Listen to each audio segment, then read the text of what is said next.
Hey all. So second war of the season. We have some interesting ones here, including a couple that I've taken before, such as this Longshot, and a few that I never have. And I think this is kind of an interesting one. So the theory with this Longshot, Strikeback can be annoying, Aggression Fury can be annoying, especially because Longshot starts to get harder to fight. The more you hit him if he's not stunned. And so the combination of that with Aggression Fury, if you start baiting out specials, can be a problem. There's also Mystic Dispersion, which he doesn't really seem to be running any points in, but you still want to watch for it. But the important part here is that the first special I throw is Reed's L2, and as soon as I even activate it before anything hits, we have that second Petrify up, which means that any power gain abilities he triggers are going to be reduced by 80%. So by the time the special actually hits him and tries to trigger Strike Back, it's cut down completely. As you can see, it's an easy finish from there. I actually didn't think that last hit was going to kill him. I was hoping to throw the L1 and get extra charges, but I had more than I needed for this war, so not really a big deal. Moving into Power Snack Doom here, I've taken this fight before. I said last season it was one that I was looking forward to the whole season. For those of you who've seen that video, you know that something unexpected happens in the fight, and I forget exactly how healthy I was at the end, but I think I was below 50. This time, in part because the availability of gray boosts is more predictable this season with the changes to the glory store, I went ahead and started with a power start so that I knew with suppression and the fact that I run the Petrify Mastery, I knew that I was going to get to my L2 before Doom got to his L1. And that means that right away I have almost entirely turned off Power Snack, Mystic Dispersion, and as you can see, significantly reversed his willpower healing. He does still land those shocks, but as you can see with 3 debuff siphoners on, they're doing 75% less damage, and therefore are just actually healing me. I just need to make sure that if I make contact with him while a shock is on, it has to be a parry. And I probably should not have finished that last combo because of that. But what we're going for here is that now that we've completely shut things off, as long as we're making sure that he doesn't turn that shock into a passive stun and land that heavy, this fight is completely over. Power Snack is reversed, his willpower healing is reversed, Mystic Dispersion is reversed. The only thing left that makes Doom at all annoying is his block penetration. There's no way to get around that, but it's also just easily solved with a potion later. And this is actually my last fight of this war with Reed, so that even that doesn't matter. As you can see, this L2 doesn't quite kill him. I've never really understood why there's no damage associated with the opponent hitting the far wall, but anyway, easy to finish him off with the Fury after that. Notice that I went for 2 hits and then backed off and parried him again, even though that cost me some health, and then finished him. The reason for that is that you get charges based on how many debuffs you have up, and that includes stuns. So if I can't do anything else, I try and make sure I have the stun up.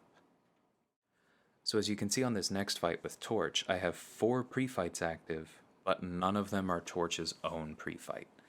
The reason for that is that this is a buffet node, and because I run Max Despair, Torch is actually significantly better at reversing healing without using the pre-fight, because you want the active Incinerates.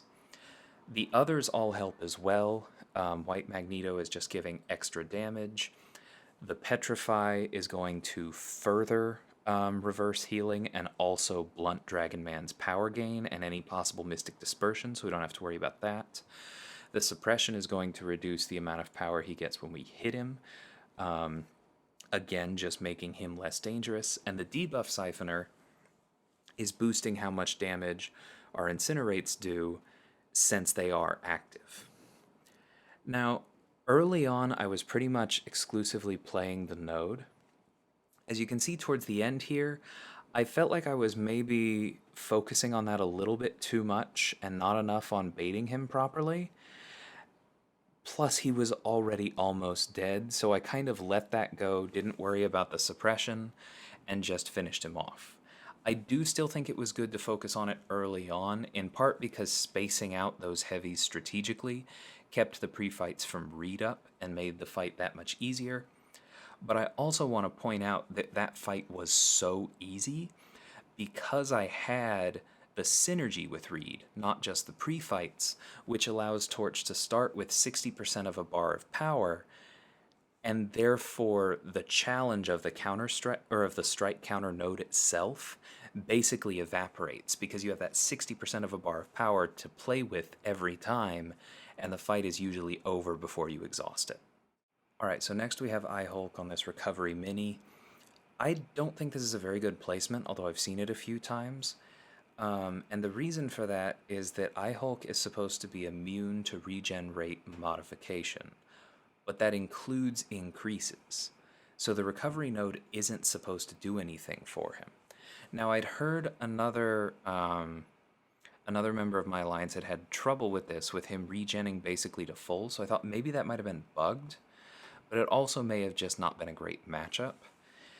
But because that was in my mind, you'll notice that I'm going to play this the way I normally play Killmonger, trying to keep Reverb and True Strike up when I can, using the combination of Counterpunch and Indestructible to mitigate damage and keep my health high, and just continue to build bleeds. And a reminder here that Torch increases the chance for Killmonger to proc bleeds on his crits to 100%, which is effectively about a 20% boost to how many bleeds he lands, which helps build to the big L3 faster.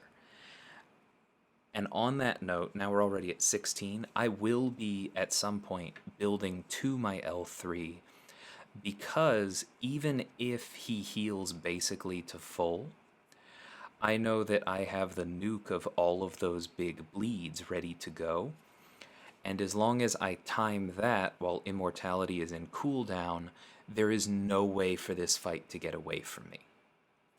So that's what I'm banking on around everything else, is that I know I have 5 minutes, I can play this normally, not do anything fancy, and I can drop Eye-Hulk for his normal health bar. You can see how it looks like we're on pace to get that done within 2 minutes. Then we're just going to wait out his unblockable phase, see how much he regens, and throw the L3 as necessary. You can see I go ahead and push to it now. I have 25 bleeds ready. I probably could have thrown another L1 or L2 or something, but it doesn't really matter. I don't mind blocking a couple hits. We're 2 minutes into the fight, and I have a full yellow bar. Clearly I can afford it. We just want to be ready in case I'm wrong about this interaction. Another thing to point out is that the Vigorous Assault part of this node is completely useless for Eye-Hulk because it calls out that it makes the defender go unblockable only while they are under the effect of a regen buff. And Eye-Hulk's healing is passive, so it doesn't actually extend the unblockable phase beyond what's normally there. So you see how he has 0 gamma, he regens the 30% he's supposed to, and even though I don't think I have Reverb and True Strike up, I know that because that's the minimum he can heal, I don't need it. Yeah, I didn't have Reverb up. But look at that, almost 9,000 a tick, and he's down before the bleeds are even halfway over. So based on that, that means that I could have taken him to 0 from, 60-65% without much trouble, so that was a good strategy. It's just that I was right, and it was not ideal placement because he's actually immune to the benefit of the node. Eye-Hulk is an interesting defender because he seems to still catch people, but I also think there's some misunderstandings about his kit, and I would not recommend putting him on that particular spot. So finally we have Killmonger against Spider-Gwen on this node 55, the brute force limber boss, with best defense. So I expect she's going to evade me early on. But I'm not worried about it because when she does, she's going to gain power, then she's going to throw her special, then I'm going to get True Strike, and the fight's going to be over. Before then, although I could parry to reduce the block damage I take, I'm choosing not to because I want to have parries in the bank later in the fight to get brute force off me if I need to. I don't expect it, and I would probably have enough parries anyway, but since that limber node is there, we're just going to play it safe. See, there I actually use counterpunch instead of stuns to get brute force off me, so that was another reason I didn't think I needed it. But with a fight like this, basically the only way you can lose is if you do something stupid, and in my opinion, being cocky and not leaving yourself safety nets kind of counts. And so I'm not going to do that. She's halfway down, a minute in. This is a rank 3. We lost some time at the beginning, getting her to her first bar, but we're in no danger here. For anyone where he can get his True Strike up, Killmonger is simply one of the best evade counters in the game, and Spider-Gwen doesn't really have a lot else to offer here.